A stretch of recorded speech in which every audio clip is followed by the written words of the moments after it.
उलटायचं नाही. पण तरी सुद्धा ते टीव्ही मध्ये बसलेलं होतं. पण केवळ हालाना डोलाना महाराज.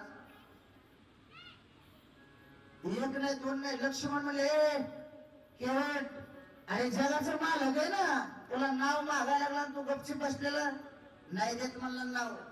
नाही बघा आता देवाला नाव देते नाही देणार नाव. का नाही देणार नाव? अरे मला माहिती जगाचा मालक आहे हे माहिती, तुझा भाऊ हे मला माहिती, पण तुझ्या भावाच्या पायाचा पराक्रम सुद्धा मला चांगला माहिती. म्हणजे काय झालं? अरे तुझ्या भावाला जर माझ्या या नावेमध्ये बसवलं, या नावेची जर बाई झाली तर मग घरची बाई सांभाळायची, ही बाई सांभाळायची, दोन दोन बाया. एकाच बायाने परेशान झालो मी. आणि मग कस काय जमाने? नाही जमणार, नाही बसून देणार. मग आता काही याच्यामध्ये काही तरतूद करा ना, काही ऍडजस्टमेंट करा ना काहीतरी. हा मी सांगतो तसं जर केलं तर मग जमलो. म्हणजे काय, मला जर रामप्रभूची जर पाय धुवून दिले तर मग जमलो. काय कसं डोकं लावलं बघा त्यांनी, पाय धुवून दिलं तर जमलं. पण ठीक आहे, कारण पाय जर धुतले तर त्यांची जी धूळ आहे ना ती समजी निघून जाईल, पायाची धूळ निघून जाईल. असं का? ठीक आहे. पाय धुवायला, पाय धुवायचा कार्यक्रम मान्य झाला आणि केवट पळू लागलं महाराज. कुठं? घराकड. घराकडे चाललं होतं ते. कशाला? आता त्याला वाटलं एकट्याने कशाला पाय धुवायचे देवाचे, घरच्याला बी आणावा म्हणून पळत चाललं ते. राम प्रभू म्हणले केवट क्या जा रहा, कहां जा रहे रे? केवट म्हणलं घर जा रहा हो घर. राम प्रभू म्हणले अरे मैंने नहीं भेजा. केवट म्हणलं तुमने नहीं भेजा पर मुझे है ना भेजा. म्हणजे काय झालं? तुम्ही काय सांगितलं पण एकटा कसा पाय धुवू, पाय फुला. असं का? बरोबर ये लवकर. घरी गेलो महाराज, बायकोला म्हणलंय देवाचे पाय धुवायचे आपल्याला, चल ते काढत घेतली महाराज. त्यावेळेला काही परात वगैरे असं काही नव्हतं. मग काठवट घेतल्याच्या नंतर निघाले दोघ जण महाराज. आले ना, आल्याच्या नंतर आता रामप्रभूचा पाय घेतलेला होता कोणी, केवटाने हातामध्ये, आणि असा वर धरला, थोडा वर केला आणि असा पुसत होता तो पायाने, फळक्याने रामप्रभूचा पाय.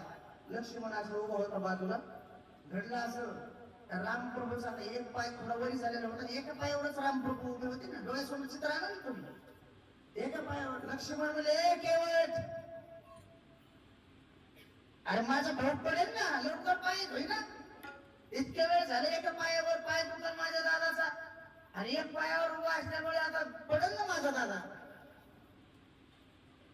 केवट म्हणलं इथं नाही शहाणपणा शिकवायला लागलं मला. त्या बळीला पाकळात घालता होता त्यावेळेला किती किलोमीटर वर पाय नेला होता, तवा नाही पडला का ते?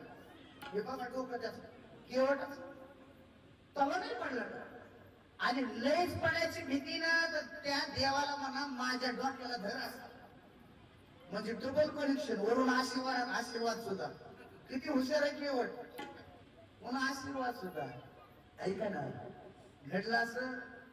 आता हे तुमच्या लक्षात आलं का? हे एकामेकाचा बदला घेणं चालू कर ना. कारण पाठीमागच्या ज्यावेळी आपण, हा केवट कोण आहे माहिती का? हा केवट कासव आहे आणि लक्ष्मण शेष आहे आणि रामप्रभू विष्णू आहे. लक्षात आलं का? ज्या वेळेला शेषावर झोपलेले होते विष्णू, म्हणजे लक्ष्मण शेष नाग आणि त्याच्यावर भगवान विष्णू झोपलेले होते, त्यावेळेला त्या सागरामध्ये हे कासव, म्हणजे केवट नाही काय कासव होतं, ते दर्शनाला यायचं, भगवान विष्णूच्या दर्शनाला यायचं. आणि जवळ जवळ आलं हे फणा उघडायचं त्याला. कोण? हे लक्ष्मण फणा उघडायचं त्याला, लांब जायचं तिने. एक दिवस आती जवळ आलो, त्याने फणा उघडला, जागेवरच गेलं. ते झालं केवट, तो शेष झाला लक्ष्मण आणि भगवान विष्णू झाले राम. आता इथं बघा तसंच आहे, राम प्रभूची सेवा केवट करतय आणि लांब उभा केले कुणाला, लक्ष्मणाला. म्हणजे हा बदला घेणं चालू बरं का. लांब उभा राहिले तू बोलू नको मध्ये केवट म्हणते.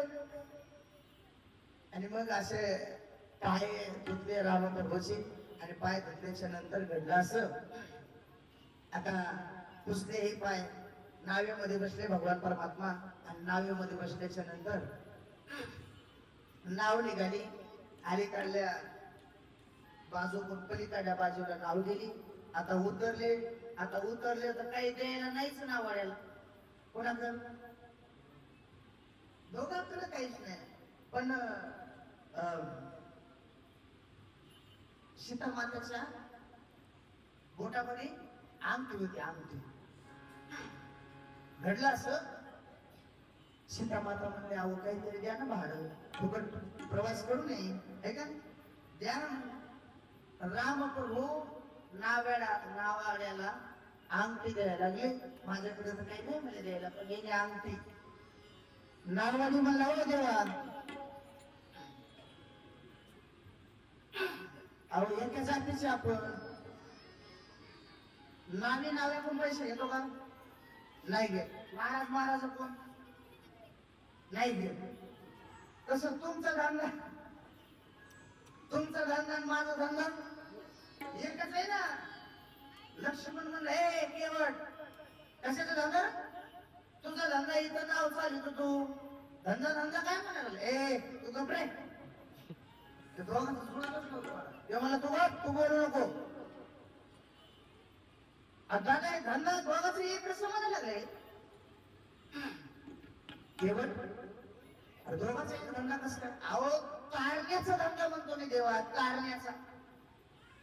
काय कारण्याचा, जसं देवा फक्त एवढंच फरक आहे, तुमचं होलसेल दुकान आणि माझी टपरी. काय, तुमचं होलसेल आणि माझी टपरी. मी फक्त ह्या नदीवरून तारून लोक पलीकडे येतो आणि तुम्ही हो सागरातून येतात, एवढंच फरक आहे देवा. नाही तर धंदा एकच आहे ना आपला. असं ठीक आहे. घडलं असं, महाराज देवाचं दर्शन झालं, केवटाला आनंद झाला. तिथून पुढे रामप्रभू निघाले. निघत असताना भारद्वाजींच्या आश्रमामध्ये आले. भारद्वाजी